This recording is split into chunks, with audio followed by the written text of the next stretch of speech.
Hey humans, it's Hannah. Welcome back to the channel. Or if you're new here, we do videos on creepy and disturbing things here. Just a few days ago, Casey Anthony, yes, that Casey Anthony has joined TikTok. She has come out of hiding, joined TikTok, and people are mad. And she's also not just trying to become a TikToker and have everybody forget about why she's famous, but she's also trying to get a TikTok to promote her Substack, which is a subscription service. So she's literally returned just to make money. Feel that it's necessary, if I'm going to continue to operate appropriately as a legal advocate, that I start to advocate for myself and also advocate for my daughter. In today's video, we are going to talk about Kaylee Anthony, the victim of this story, but we're also going to watch Casey's TikTok together and react to it, and I'm going to give you my thoughts at the end.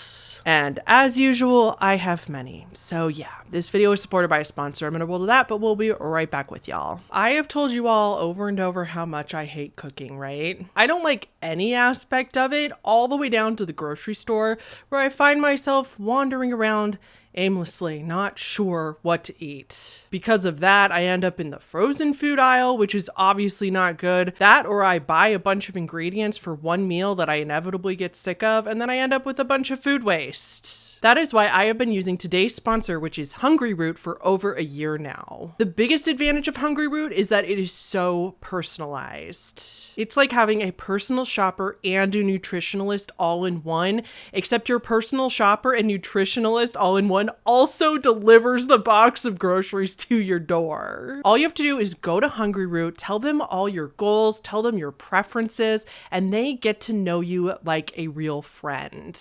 Hungryroot will then make a customized grocery cart just for you based on what you told them, which also gets better curated over time. But like I said, the whole point is that it's customized. So if you don't want their suggestions, you can build your cart on your own. So of course, this month I chose the quickest and easiest meals I could find. Here I am making the pulled pork tacos with cheddar cheese and Annie's sour cream. All of these ingredients came in my box. It took me 10 minutes to make this entire thing from start to finish. I was gonna add a vegetable to this. Don't judge me. I got so hungry, guys. My stomach like possessed me when I was making this, and I got so hungry I didn't make a vegetable. But you know, do as I say, not as I do. The meal itself was still absolutely delicious. Hungryroot is not just full meals though. They have supplements now. They have smoothies, they have kids snacks, they have desserts, they have salad kits, they have stuff for breakfast. I have been obsessed with these tamales. Take advantage of my exclusive offer today. Since you watched the ad, you get a special discount. For a limited time, get 40% off your first box, plus get a free item in every box for life. Click the link right below this video or go to hungryroot.com and use the code HannahTheHorrible. Thank you again to Hungryroot for sponsoring. Now let's get into the video. Okay, so before we get into the TikTok today, I'm going to talk about what happened to Kaylee Anthony. I'm going to talk about why everybody hates Casey Anthony and what exactly happened. I don't do a lot of true crime on this channel, but we are getting a little true crimey today just because I want you guys to remember what Casey Anthony allegedly did. And I want to really, really focus on Kaylee and what happened to her, because I think people easily forget these kinds of things and exactly how heinous this entire thing was. And the evidence against Casey, I think, is important for us to remember and not let it go. That being said, I'm not going to do an 1.5 hour long video of all the details. There's a ton of details in this story, and this story has been covered by true crime channels on YouTube many times in the past. So you can go find, there's documentaries on this case, there's long YouTube videos about this case if you want all the super details. I'm going to summarize so that you all have a refresher of this case so you grasp everything about this case, but it's not going to be a nitty-gritty detail. Again, stressing the evidence against Casey as well as the victim, Kaylee. We are then going to go over and watch the TikTok together, and I'm going to give you my thoughts. Timestamps are always included if you want to jump around. Okay, so to understand this case, you need to remember the names of 4 people. That's it. That's all I'm asking for you to remember. So we have Casey Anthony. Obviously, she is the alleged perpetrator in this case. We have her dad, George, her mom, Cindy, and of course, the victim, little tiny cute sweet baby angel Kaylee. On July 15th, 2008, Cindy, Casey's mom, calls to report that her granddaughter Kaylee is missing and explains that she hadn't seen her in 31 days. So that's July 15th, 2008. Cindy explains to the dispatchers that a month before, mid-June 2008, Casey, her daughter, left with her granddaughter Kaylee for a work trip.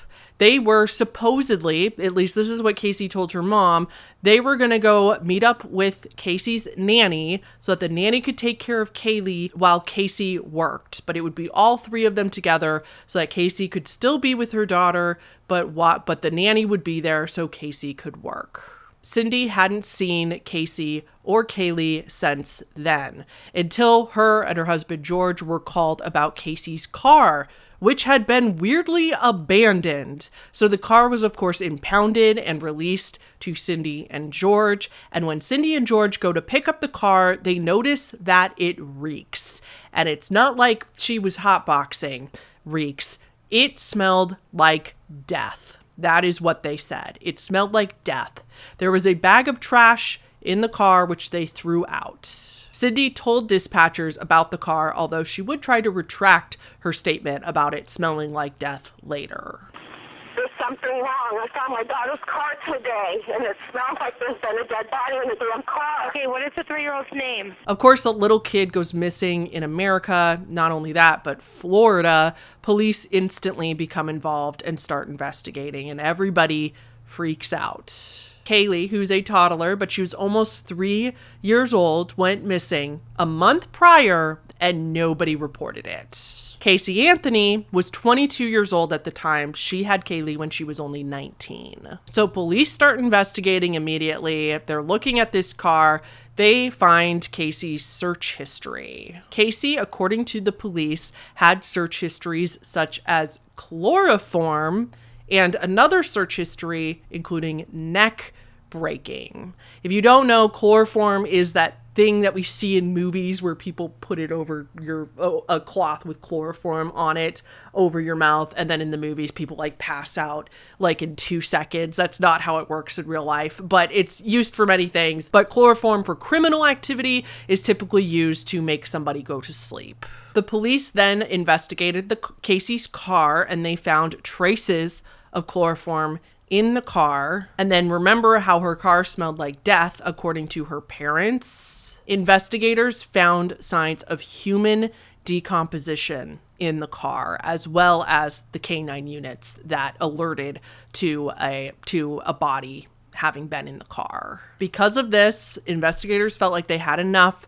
to arrest Casey. So in October of 2008, a couple months after all this went down, they arrest Casey and charge her with first-degree murder. Casey pleads not guilty and chooses to go to trial. Now, mind you, Kaylee hadn't been found. Kaylee's not found until December of 2008. In December 2008, a couple months after Casey was arrested, and remember it was the summer time when she disappeared, finally her skull and her other bones, which had been scattered around, but some of her remains were found in a laundry bag and also with one of her blankets. Reports also said that there was duct tape attached to the skull, although it's a little shady on exactly where the duct tape was. Like if it was just on her hair, I don't think it was like literally around the mouth on the skull. There's a whole other side story with the person who found the remains, but for the sake of this video, like I said, this is not a true crime video. We are going to breeze over that. Regardless, Kaylee was found and it was confirmed to be her. Casey was in jail for 3 years before her trial. Her trial didn't start until 2011. In May of 2011, the trial starts. It was like a 6-week trial or something like that. The prosecution alleged that Casey killed Kaylee, her daughter, by covering her mouth with chloroform to put her to sleep, and then covered her mouth and nose with duct tape so that she couldn't breathe. Casey's lawyer, so the defense, claimed that Casey had absolutely nothing to do with Kaylee's death at all. The defense said that Kaylee accidentally drowned in the family pool and that it was Casey's dad, George, that was actually involved and helped her cover it up. Then a bombshell in court came out when Casey and her defense came out and claimed that George had been abusing and essaying her continuously throughout her childhood. This was news to George and Cindy. George adamantly denies this to this day. He said this never happened. And to be fair to George, there's no evidence that this ever happened. Plus, it's hard to believe Casey because she was known to be a liar. She had been known throughout her life to lie a lot about stupid things, about not stupid things. She was just a perpetual liar. So it was really hard to believe that. As much as I try to take all abuse victims seriously, and I do tend to default to believing them unless there's evidence otherwise, I would consider this evidence otherwise. I don't believe her personally. George has maintained his innocence to this day, not only in being involved in Kaylee's death, but also that she ever abused Casey, or for that matter, Kaylee. Her parents even recently in 2024 took a lie detector test, and they passed the lie detector test, claiming that they were telling the truth when they denied being a part of any of these things. Now, I don't trust lie detector tests. I think lie detector tests are pseudoscience. However, I do think it says something that everybody except for Casey has denied that George has been involved at all. Now, in July of 2011, 6 weeks after the trial started, the jury came to a decision after over 10 hours of deliberation. And this is where this case really became famous. I mean, it was already really famous, but this is where the nation sat in silent shock when the verdict came out that the jury acquitted Casey of all murder charges, all wrongdoing against Kaylee. She was a free woman found not guilty. As to the charge of first-degree murder, verdict as to count 1, we, the jury, find the defendant not guilty, so say we all, dated at Orlando, Orange County, Florida, on this 5th day of July, 2011, signed foreperson. As to the charge of aggravated child abuse, verdict as to count 2, we, the jury, find the defendant not guilty. So say we all, dated at Orlando, Orange County, Florida, this 5th day of July, 2011, signed foreperson. As to the charge of aggravated manslaughter of a child, verdict as to count 3, we, the jury, find the defendant not guilty. So say we all, dated at Orlando, Orange County, Florida, this 5th day of July, 2011, signed foreperson. Now, I know Casey did get some felony charges for lying to the police. The jury did convict her of a few things that they could. She did lie to the police. There was proof of that. So she is technically still a felon for that reason. And she did get penalties, jail time, and fines for that. But she had already served time in prison, and she got time served. So she was able to get out, and she was a free woman right after the verdict. The juries who has come out and spoken about this since, not many have, but some of the jury members have. And they basically just said that they didn't think there was enough proof to prove without a shadow of any doubt that Casey was guilty, that Casey killed Kaylee, that the counter evidence was just too strong. And that's what I feel like a lot of defense attorneys go for, is it's not that they have to prove that their client is innocent. They just have to cast doubts on their client being guilty. That they just have to convince the jury that what if you're wrong? What if there's a tiny chance she didn't do this, and then you give somebody the death penalty, or at the very least put them away for life, and they didn't do it? What if you do that? I think defense attorneys use that quite a bit. And the lawyer succeeded in this case. Again, side plot. Casey and her lawyer were allegedly sleeping together. Allegedly, Casey was having sex with her lawyer in exchange for her lawyer fees because she couldn't pay her lawyer.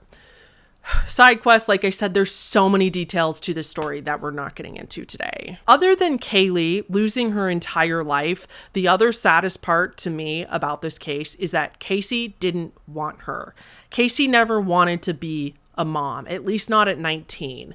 When Casey became pregnant, she tried to hide the pregnancy from her parents, but she couldn't forever, as one, you can't hide pregnancy forever. So when it was finally revealed to her parents, Casey told her parents that she wanted to give birth and give Kaylee up for adoption. So she didn't want Kaylee. Casey knew she was not going to be a fit mother. Casey knew she wanted to party. She didn't want responsibilities. She didn't want to do this. So she was like, that's fine. I'll give the baby up for adoption since I know for a fact that I can't do this. And Cindy, her mother, said no. Her mother basically told her she wasn't allowed to do that and convinced Casey to keep her and that, that George and Cindy would help her with the baby. I think this is an important part of the story to talk about in the sense that body autonomy is important and it's not just about abortion. Women's rights is not just about abortion. Of course, women or people with a uterus should have the right to keep and put up their baby for adoption as well. If they're allowed to get an abortion, as I believe they should be, they should also be allowed to not have an abortion. But in this case, even though she didn't have an abortion, Casey was still not granted body autonomy. I believe that the person pregnant knows what is best for them, whether that is abortion, whether that's adoption, whether that is to become a parent, whatever it is, that person with that body who is doing all the work knows what is best for them. Casey knew what was best for her. She knew this was not a good idea, and Cindy said too fucking bad. I personally think, this is my personal opinion, this is not a fact, but this is my opinion, that Cindy is partially responsible for this entire thing. Imagine if Kaylee had been adopted out to a very loving, happy family. She would be Casey's age now when she had her. She'd be like 18, 19. This is just a reminder to parents that your child is not an extension of you. Your child is not a fifth limb. Your child is not physical property that belongs to you. It's Casey's body. She should have had a choice. Stop treating their kids like they aren't their own person, especially because Casey was over the age of 18. Casey should have been able to go to her parents, tell her that they were pregnant and she wanted to give it up for adoption, and they would have said, you know what, that's not what I would do, but it's your fucking body. It's your baby, then you do what you believe is best. Now, with all that being said, please make note that I am not excusing what Casey allegedly did. And she is guilty in my personal opinion, allegedly in my opinion. Casey was, regardless of her mother, still an adult and still could have chosen adoption regardless of what her mother said. When she had the baby, she didn't want to be a mom. She should have sought help. She should have told somebody she was having bad thoughts. She could have done absolutely anything except the course of action that I personally believe that she did. Her not wanting Kaylee does not justify her taking Kaylee's life. Just to be abundantly clear, she's still responsible for her actions, obviously. So life for Casey since she was acquitted. In 2016, she tried to start a photography business, but it didn't really take off. I imagine she had a hard time finding clients. She's been poor AF since all of this happened. In 2017, she did a interview for the first time with the Associated Press, and she's continued to deny any claims that she was involved in Kaylee's death, even though she was acquitted. You can't, double jeopardy law says she couldn't be charged again if she was to admit what really happened. You know what I mean? So it is interesting that she's still really adamantly denying it. I think public perception means a lot to her still. Anyway, I also don't know if she was paid for that interview. I have a suspicion that she was, because I think she's pretty desperate for money, and I don't think she would have done it if they weren't paying her. So then in 2020, Casey tried to start her own private investigator business, but again, she failed miserably. She doesn't have a PI license, and she can't get one because she's a convicted felon. Again, not for Kaylee's murder, but for the lying to police felonies. She claims that she wants to become a PI because she knows what it's like to be wrongly accused and wants to help others who were wrongly accused. So that's probably the real reason why she won't come forward in spite of double jeopardy laws. Like, everybody hates her as it is, and she can't make money as it is. So if she came forward and admitted it, then there would be absolutely no hope that anyone would be on her side. The other biggest reason why I personally believe that Casey is guilty based on publicly available information is that her story continually changes. So in 2022, she participated in the Peacock documentary, or I'm sorry, it was a docuseries. And in this docuseries, her story changed yet again. This time, she again blames it all on her father, claimed that she went to take a nap with Kaylee. She woke up, Kaylee was no longer in her arms. Her dad came to her with lifeless body of Kaylee in his arms and she was soaking wet, according to Casey, soaking wet, lifeless, like already clearly not alive. According to Casey, her father said that it was all her fault, but that it was going to be okay, and that her father took Kaylee away and covered up the entire thing. Again, implying that Kaylee accidentally drowned in the pool, but that it was actually her dad who dropped the ball and her dad who was watching her when this happened, and then her dad covered it up. But then Casey goes on to imply that she thought that Kaylee was alive until she was reported missing a month later, which makes no sense since she just said that she saw Kaylee lifeless in her dad's arms. Her story's all over the place. Her story changes every freaking time. That's a good indication that somebody is lying, because it's not that they're trying to lie. It's just that they can't keep their lies straight.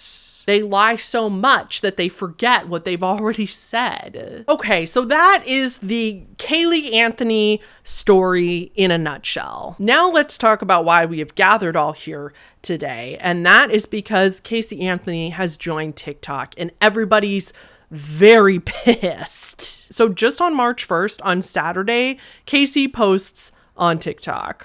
Now, before we watch the video, I have to tell you guys something very important when you go onto TikTok inevitably to look for her yourself. And that is that there is a lot of imitation accounts out there. It's a really interesting phenomenon that's happening right now. So when you look up Casey Anthony on TikTok, there is Casey Anthony Substack, and then there's Casey Anthony Official. One of them has the official has about 10K subscribers as of filming, probably more now. And the Substack account has 60,000 subscribers, again, as of filming. They both have the exact same profile picture, the exact same videos.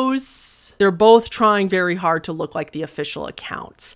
However, the one with more subscribers, the 60,000 one, the Casey Anthony Substack one, posted the videos before several days ago on March 1st, and this official account posted it just like 18 hours ago, again, when I was writing this, so just yesterday.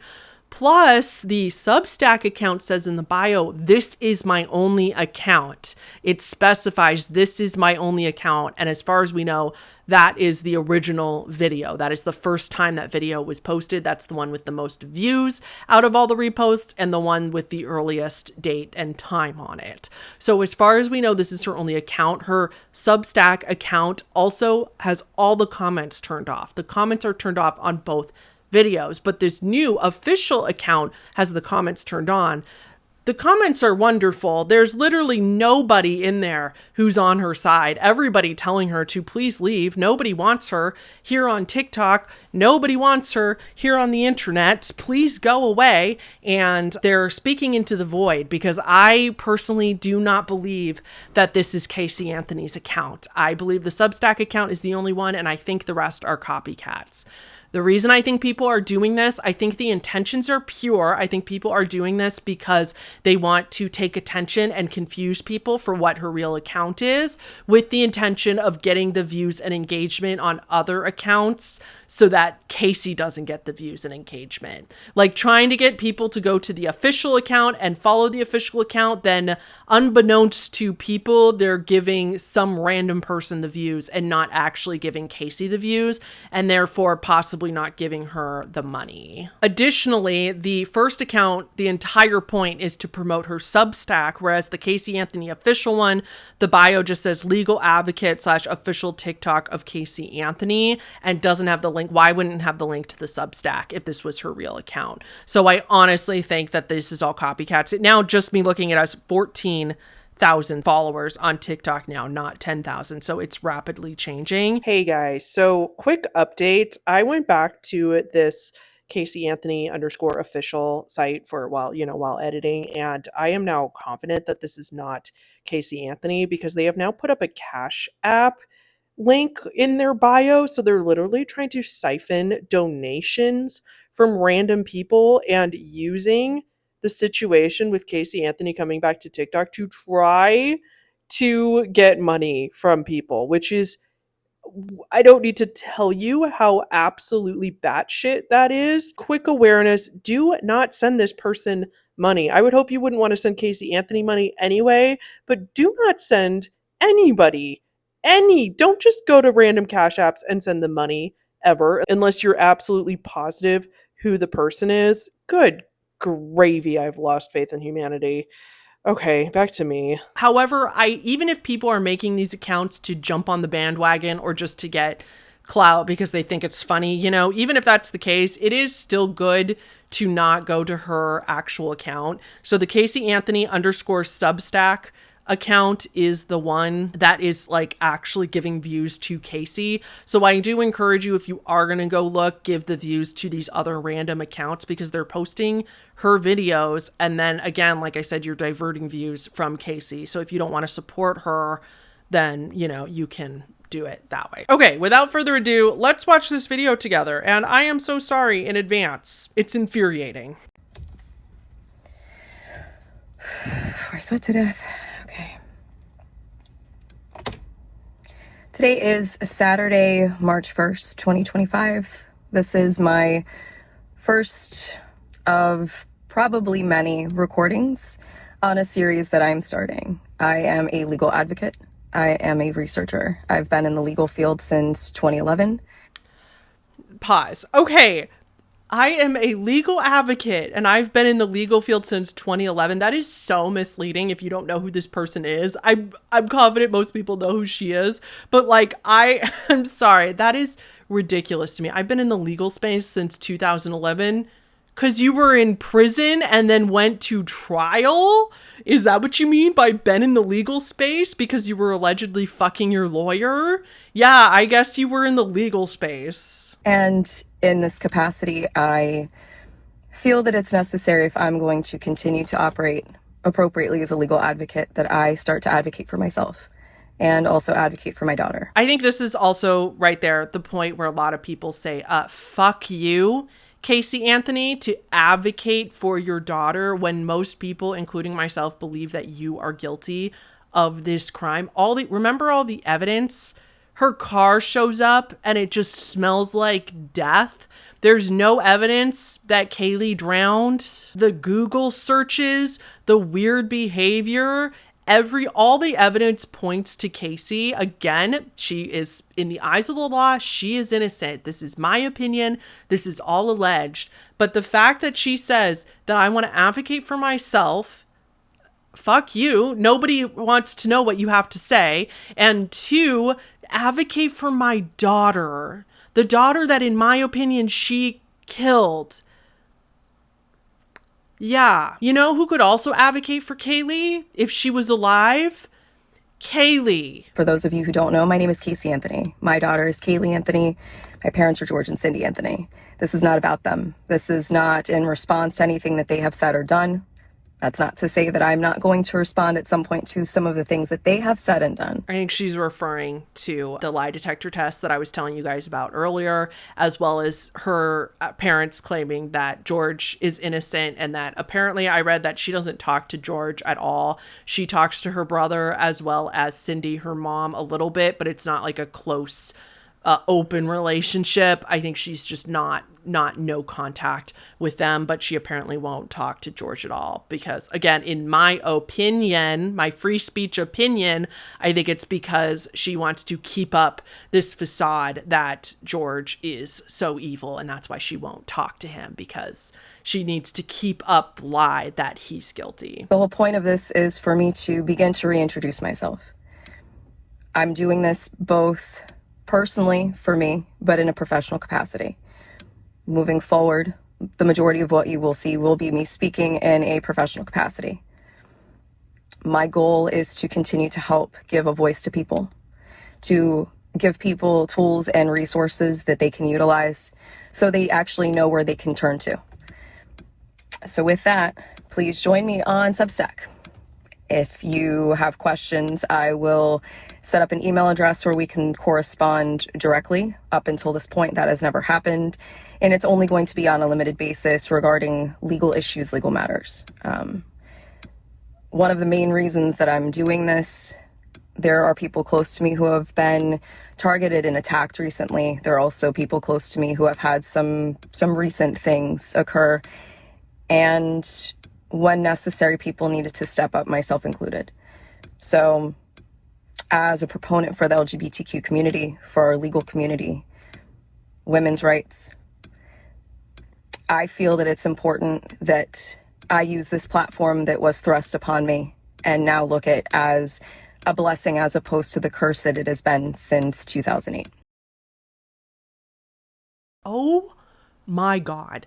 The audacity to claim that she is standing up for women's rights and LGBTQ plus rights, which, by the way, she said LGBT or LGBTQ. Like, if you were so for LGBTQ plus rights, you would know the full thing. It's actually LGBTQIA plus rights, but at least add the plus in there. Again, I'm not part of the LGBTQIA plus community, but I have a feeling, so I don't want to speak on their behalf, but I have a feeling that they don't want you sticking up for them, Casey. I can speak on behalf of the women's right part. As a woman, we don't claim you. We don't want you speaking up for women. You are the last person that we want representing women's rights. That's going to help absolutely no one because nobody trusts you. We can't trust anything you say because you're known to be a liar. And that's the audacity of her to think that we'd want her fucking help. Ew. Okay. And then also, I just want to point out here, other than just my outrage, I want to point out here the verbiage that she just used of, I want to use my platform as a blessing and not the curse that's been thrust upon me, and not the curse that it's been since 2008. 2008 being when Kaylee was murdered.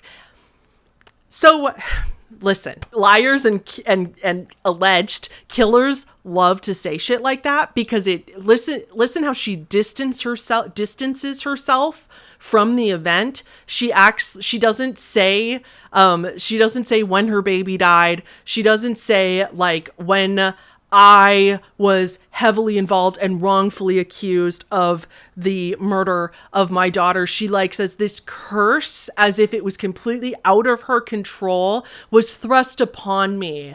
That is victim mentality language. I'm not an expert. I am not a doctor of psychology or anything like that, but I have listened to enough true crime and I have done this long enough to know that that is victim mentality language, to make subtle manipulation to make you feel like she didn't actually do anything and that she is actually a victim in all this. This curse was thrust upon me, but I'm going to turn it into a blessing because I'm just a strong, resilient woman who wants to help you. With that, these aren't going to be perfect. They're not going to be edited. Most of the time, they're not going to be short. But I am proverbially standing in the light, embracing this piece, still going to keep my privacy intact. So you will get very comfortable with my car. And I will explain in great detail why it's so important for people to protect their privacy. It's not just important to public figures, it's even more important to private individuals. And with the current climate in our country especially, it's that much more important, which is why I am utilizing the Substack platform. Yes, I am advertising this and publishing this on TikTok, possibly also through other meta platforms, but my intention is to separate from that and showcase even more why Substack is such an important resource for people to utilize moving forward. Anyway, I appreciate your time, and we'll see how this goes. All that is code for I'm poor as fuck. Nobody wants to hire me because I'm an ex-felon, and I've also been known in the media for 15 years now. And I can't get out of debt. I need money, so I'm going to exploit the death of my daughter to get you to subscribe to my Substack. That's all I heard. Substack is a subscription service. It's kind of like Patreon, except it's for writers. So like blogging and writing basically, but mostly like blogging. In her case, she's charging $10 a month, or you can get a discount and pay her $100 for a full year. And you can subscribe for free, but you don't get all the exclusive content unless you pay her. It's very disturbing. This TikTok disgusts me. The way that she acts like she's doing us a favor really pisses me off. And I'm also interested in what sort of credentials she has,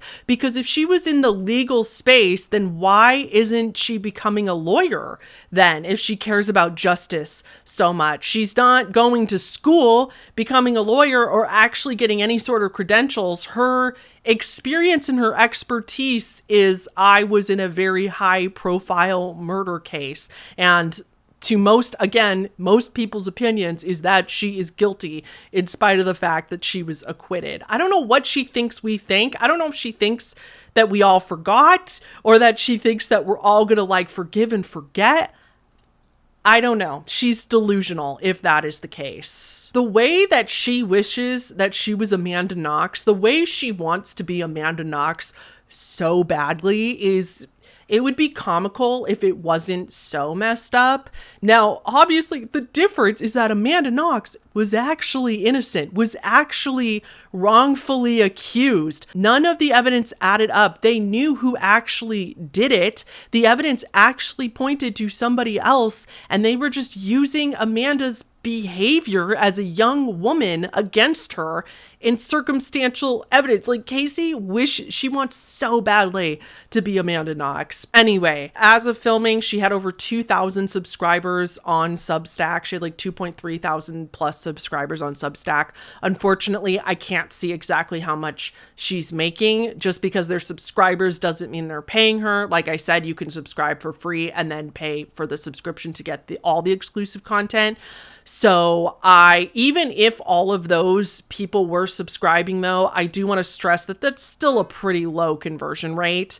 I calculated that her video has 3.5 million views, more now, but it had 3.5 million views at the time of writing this script. Even if every single subscriber on her Substack were paying her, which they're not, but 2,300, the percentage of that to 3.5 million views is 0.066%.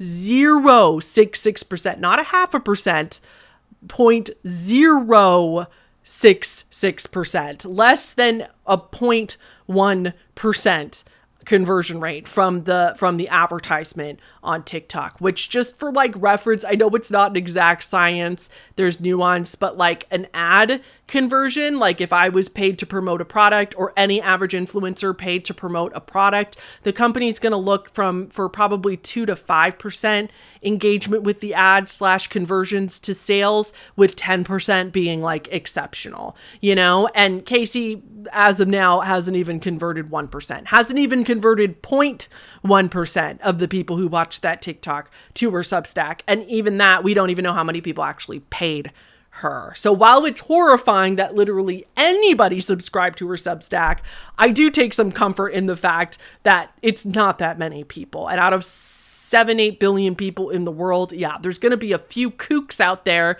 who either think she's innocent or don't give a shit about what she allegedly did. The other thing that comes to mind with this is Gypsy Rose. Like, why isn't everybody mad at Gypsy Rose for becoming a social media star? She became a social media influencer, got her own TV show. She's been a nothing but a menace to society since she got out of prison. And it's like, why aren't we mad at her? Like, why are we not holding the outrage for her making money off of her case? And the difference there, I think, is a few things. First of all, Gypsy Rose was found guilty and did serve time in prison for her part in it. Whether she served enough or all of that is up to debate, but she did actually serve time in prison for what she did. And I think a lot of people hold more grace and also realize it's not so black and white when there was probable, I could say there definitely was. I think Munchausen by proxy is abuse inherently. So when Gypsy Rose was abused by a parent and then ended up killing her because she was so sick of the abuse, I think a lot of people hold that in a different light than a mother killing her baby. If there's one thing the left and the right can agree on, it's not to fuck with children. And I think it's the one very, very few thing that really brings all people together. And that is that if you hurt children in any way, you're exiled from society. We don't like you no matter what. The only people that don't hate you are the ones that also hurt children or are just as messed up as you are. And then I just think a lot of people are specifically pissed because this is why I'm pissed about it too. It's not that Casey's just going to TikTok and trying to make TikToks. It's not like she's suddenly making TikTok dances. She went specifically to beg people for money. That's what she did. With her zero expertise, zero education in the field she's claiming to be some sort of weird expert in, and then she's just begging for money. That's what she's doing. She just wants people to give her money for minimal effort because she can't find another job, allegedly, in my opinion. Okay, guys, that's it for today. I gotta go because I'm pissed off.